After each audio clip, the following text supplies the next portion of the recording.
A year ago, the conservative supermajority on the Supreme Court delivered on a top right-wing project nearly 50 years in the making, the end of the constitutional right to an abortion.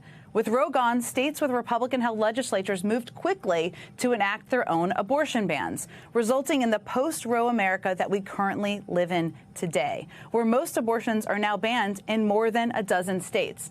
And 7 others have implemented abortion restrictions, some, like Georgia, as low as 6 weeks of pregnancy, before many women know they are pregnant.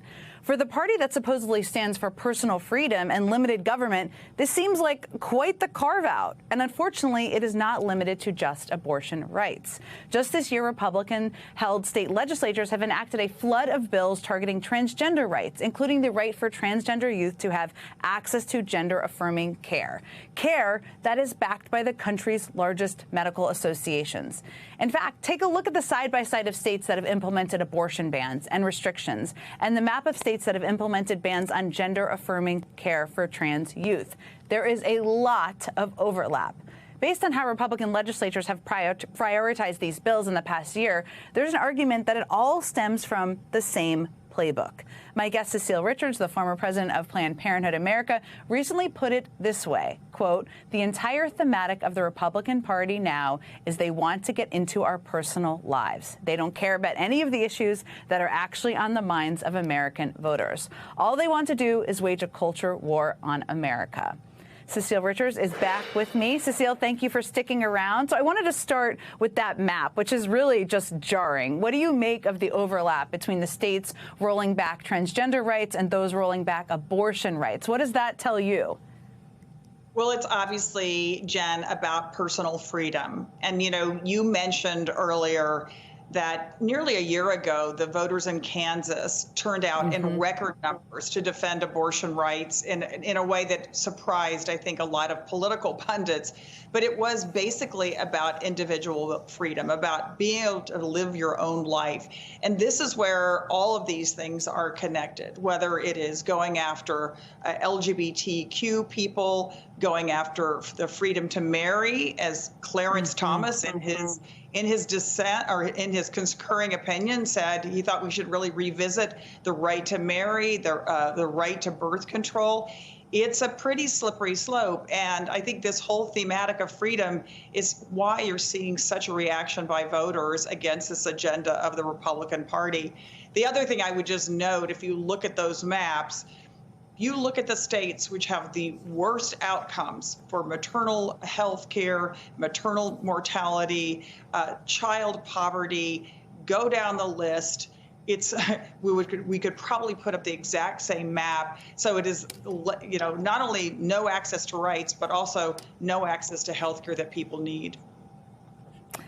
I wanted to dive here into the politics with you because there is a lot being said by different candidates out there running for president on the Republican side.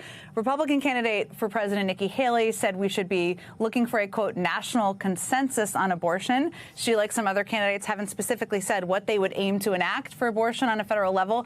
But what would you say to someone that says a proposed ban of 15 to 20 weeks is kind of a compromise?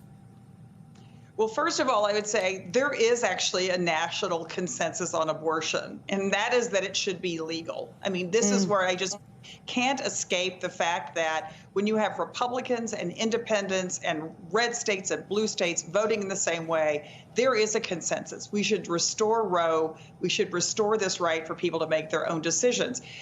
And why is it Nikki Haley's right or any politician's right to tell me or any other person what I should be doing about a pregnancy? That's why we have doctors. That's why we have medical professionals. And the last thing that America needs are politicians making what are sometimes incredibly difficult personal medical decisions. I've talked to oncologists in Texas. Yeah. They cannot treat their cancer patients because of the rules in Texas. They literally have to send them out of state to get care. This is not the kind of America that we want. The Republican frontrunner Donald Trump hasn't said whether or not he'd support a national abortion ban. I think you and I know why, because it's not popular. But he has talked a lot about appointing the justices who helped overturn Roe. What do you make of how he's handled this issue, and how do you think he'll handle it in a general election? Well, it's so interesting, Jen, because I do think of all the Republicans running for the presidency, he is the one who actually understands what a liability this is. Mm-hmm. And so he's tried to have it both ways.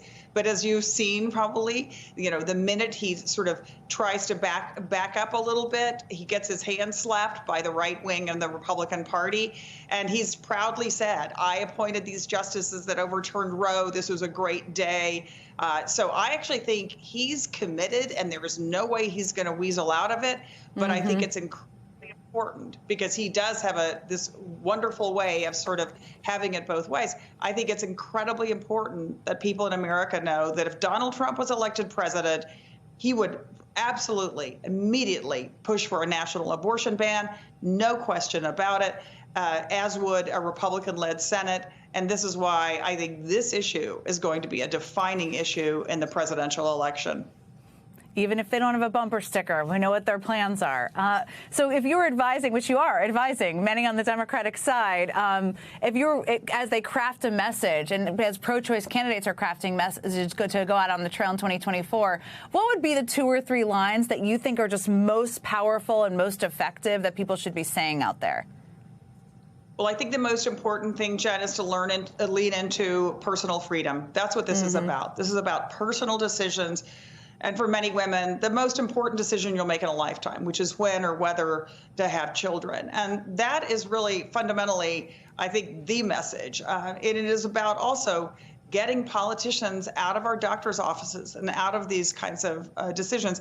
And the last is kind of to the point that you started this with. It doesn't stop here. They don't want to just ban abortion. They want to ban birth control. They want to ban books. They want to tell you who and how you could marry. This is the Republican agenda. They're not talking about the economy. They're not talking about job creation. All they're talking about is how to control our personal lives. And I think no matter what state you're talking about, the reddest state to the bluest state, that's a message that resonates. Cecile Richards, thank you for talking with me today and for everything you've done to fight on these issues for so many years.